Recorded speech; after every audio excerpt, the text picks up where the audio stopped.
Hello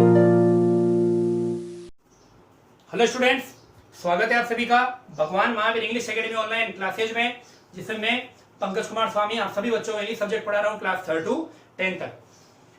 तो कल हमने बात करी थी सेंटेंस में। सेंटेंस के अंदर मैंने आपको सब्जेक्ट के बारे में बताया था कि सब्जेक्ट का मतलब ये होता है जो कि कोई काम करता है या फिर जिसके बारे में भी हम सब्जेक्ट के अंदर आपके सेंटेंस के अंदर बात करते हैं। ठीक है, तो सब्जेक्ट बेटा अपना क्लियर है।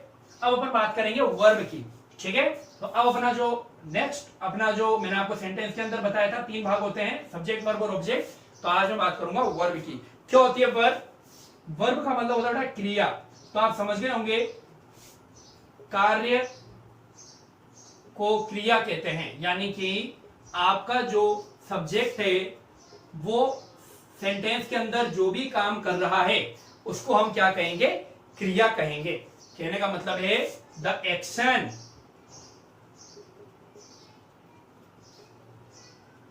done by the subject is called verb। ठीक है, आगे बात समझ में? जो एक्शन सब्जेक्ट के द्वारा किया जाता है उसको हम क्या कहते हैं? क्रिया कहते हैं। देखो एग्जांपल देखो, जैसे Ram is reading a book. अब देखो बेटा, यहां पर जो राम है आपका सब्जेक्ट है। अब ये सब्जेक्ट क्या काम कर रहा है? सर रीडिंग का काम कर रहा है, यानी कि पढ़ने का काम कर रहा है। तो ये जो रीडिंग है ना, यही आपकी क्या होगी?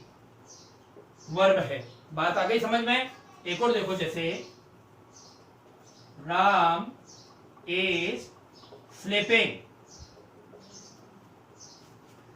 अब देखो यहां पे जो राम आपका सब्जेक्ट है वो क्या काम कर रहा है? सर स्लीपिंग, यानी कि सोने का काम कर रहा है। कौन सा काम कर रहा है? ये सोने का काम कर रहा है। इसका मतलब स्लीपिंग आपकी क्या है? वर्ब है। तो आगे बात समझ में?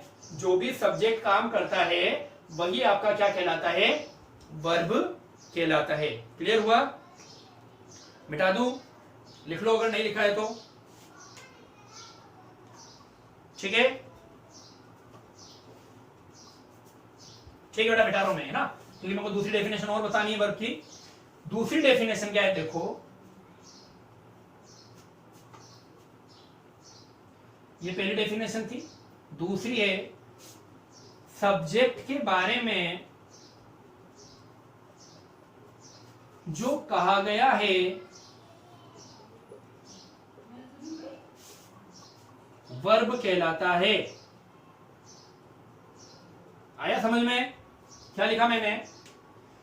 सब्जेक्ट के बारे में जो कहा गया है वर्ब कहलाता है। कहने का मतलब है the saying words about subject is called verb. यानी कि जरूरी नहीं है बेटा कि जो अपन कार्य कर रहे हैं केवल वही क्रिया है। कई बार ऐसा होगा कि सब्जेक्ट के अंदर काम तो नहीं हो रहा होगा, लेकिन आप सब्जेक्ट के बारे में जो भी कहेंगे ना वो आपके क्या होगा? वर्ब होगा। देखो कैसे? अगर मैं कहूं राम हेड 100 रुपीज। अब देखो बेटा, यहां पर अगर आप देखो तो काम तो कुछ भी नहीं हो रहा है, केवल इतना है कि राम के पास में कितने रुपए थे? 100 रुपए थे। तो यहां पर काम तो नहीं हो रहा, लेकिन आपको कुछ ना कुछ तो बता रहा ही है कि राम के पास में 100 रुपए थे। इसका मतलब जो हेड है यहां पर क्या है? वर्ब है। आई बात समझ में? दूसरा देखो, जैसे Ram is a brilliant student. अब देखो यहां पे Ram is a brilliant student. अब राम कोई काम तो नहीं करा, लेकिन अपन को ये तो पता चल रहा है ना कि वो एक ब्रिलियंट स्टूडेंट है, यानी कि जो कहा गया है वही आपके क्या होता है? वर्ब है। तो वर्ब की 2 डेफिनेशन हो गई बेटा। पहली डेफिनेशन तो हुई कि जो एक्शन सब्जेक्ट करता है उसे हम क्रिया कहते हैं। दूसरा, सब्जेक्ट के बारे में जो कहा गया है आपके सेंटेंस के अंदर वही आपकी क्या कहलाती है? क्रिया कहलाती है। आई होप आपको जो मैंने आज समझाया आपको इजीली समझ में आया होगा। फिर भी अगर नहीं आता हो तो रिवाइज करके 1-2 बार और वीडियो को देखोगे तो आपके क्लियर हो जाएगा। ठीक है, कल अपन बात करेंगे नेक्स्ट आपके जो पार्ट ऑफ सेंटेंस के अंदर है ऑब्जेक्ट की, उसकी बात करेंगे। ठीक है, घर पे रहिए, स्वस्थ रहिए और ज्यादा से ज्यादा हमारी वीडियो को शेयर करो। और जिसने मेरा चैनल अब तक सब्सक्राइब नहीं किया है बेटा प्लीज सब्सक्राइब कर दो, ताकि जैसे ही मैं वीडियो डालूंगा ना, पोस्ट करूंगा, तो ऑटोमेटिकली आपको नोटिफिकेशन मिल जाएंगे। ठीक है, कल मिलते हैं नई वीडियो के साथ में, नए टॉपिक के साथ में। तब तक के लिए take care and bye bye, good night.